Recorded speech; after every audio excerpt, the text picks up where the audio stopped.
जय माता दी। जय मां कामाख्या।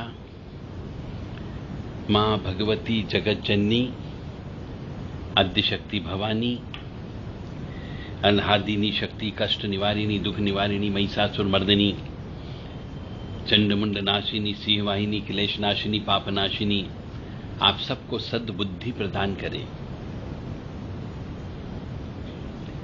सद्बुद्धि इसलिए कहता हूं कि अच्छा दिमाग होगा तो कम से कम आप अच्छे तरीके से जिंदगी में रह सकते हो।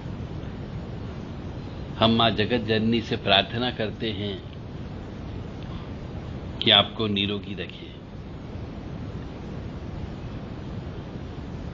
अभी वर्तमान में हमारे सामने एक प्रश्न उत्पन्न हुआ। प्रश्न करने वाले महाशय जी बड़े परेशान। वो बोले, गुरुजी मैं प्रश्न कैसे करूं, शर्म आ रही है। मैंने कहा, तुम पुरुष हो या स्त्री हो, यदि डॉक्टर के पास आए हो तो कपड़े तो उतारना पड़ते हैं। बिना कपड़े उतारे डॉक्टर कैसे चेकअप करेगा, इलाज कैसे करेगा? तो आपको अपनी दुविधा तो बताना पड़ेगी कि क्या गलती कर दी या क्या कष्ट है। तो जो प्रश्न इन महाशय जी ने मेरे से किया, ये प्रश्न अन्य कई मनुष्यों का भी हो सकता है, परंतु वो बोलने में संकोच करते हैं, बात करने में संकोच करते हैं, एडवांस होने के बावजूद भी। क्योंकि ये भारतीय संस्कार संस्कृति है, इसमें सब लाज शर्म रखना पड़ती है। परंतु कुछ लोगों ने तो लाज शर्म को बेच खाए।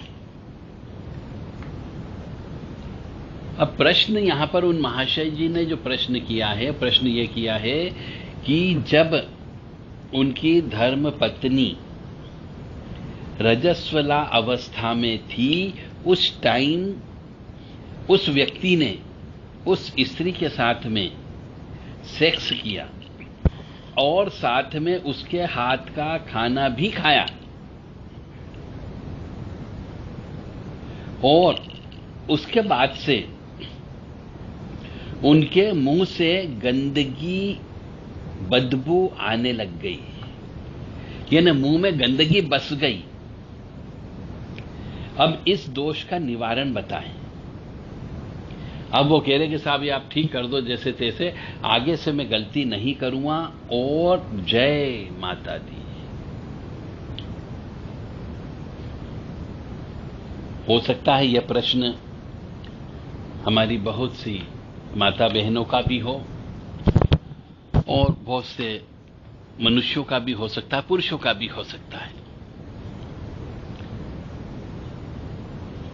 जो भी मनुष्य, शास्त्र ये कहता है, शास्त्र का प्रमाण भी है, शास्त्र ये कहता है कि जो व्यक्ति अपनी पत्नी या कोई दूसरी स्त्री जब वह रजस्वला अवस्था में होती है तो उससे छूना भी नहीं चाहिए, टच भी नहीं करना चाहिए। उसके साथ सोना, उठना, बैठना, खाना खाना सब वर्जित होता है। यानी यहां तक कहा गया है कि उसका चेहरा भी नहीं देखना चाहिए। और आपने तो उसके साथ सहवास कर लिया उस गंदी अवस्था में, जिस अवस्था में उस स्त्री के पास में जो शक्ति होती है उस समय भयंकर ऊर्जा होती है। उस ऊर्जा को साधारण पुरुष सहन नहीं कर सकता, इसलिए स्त्री पुरुष को अलग अलग रखने का नियम बनाया गया है। परंतु उस महाशय जी ने उसके साथ सहवास संभोग भी कर लिया और फिर उसके हाथ का बना हुआ खाना भी साथ बैठ करके खा लिया। उसके बाद से उनके मुंह से बदबू आने लग गई, मुंह से बदबू बस गई। खुद को भी आती है, दूसरों को भी आती है। अब बड़े परेशान हैं कि कुछ किया जाए। अब इसका कोई इलाज नहीं होता है। यदि आपने इतनी भयंकर गलती की है कि जो अक्षम्य अपराध कहलाता है,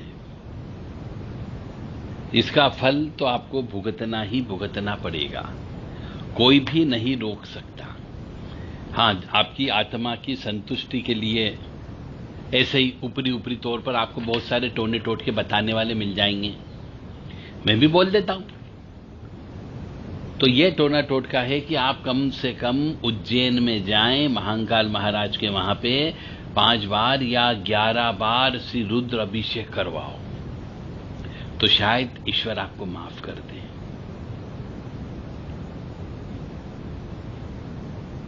या फिर 41 दिन तक रोजाना 11 नीम के पत्ते सवेरे सवेरे उठते से ही खाएं, चबाएं, और पूरा जब बिल्कुल चटनी जैसा मुंह हो जाए तब उसको कुल्ला करके फेंक दीजिए। फिर इन दोनों को करने के बाद भी यदि काम न बने तो फिर जहां पर आसो मेहरानी का मंदिर होता है, चौगान वाली मां का मंदिर होता है, मरई मां का मंदिर होता है,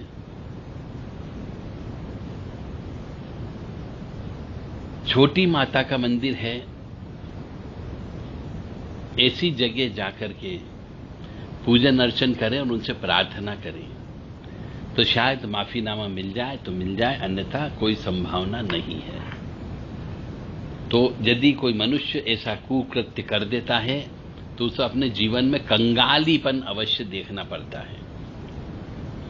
उसके जीवन में कंगाल यानी दरिद्रता अवश्य आती है, और उसके साथ में जो महाकाली, महालक्ष्मी, महासरस्वती की कृपा यदि है तो वो कृपा भी चली जाती है, क्योंकि गंदी नामक चीज उसके शरीर के अंदर प्रवेश कर जाती है, और कर गई।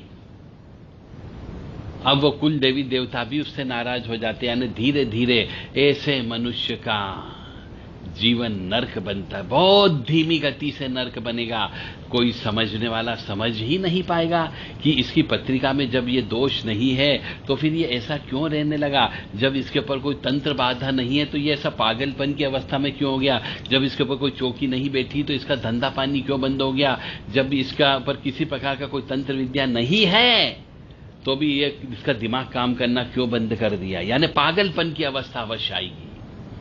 मानो या न मानो, ये पूर्णतः सत्य है।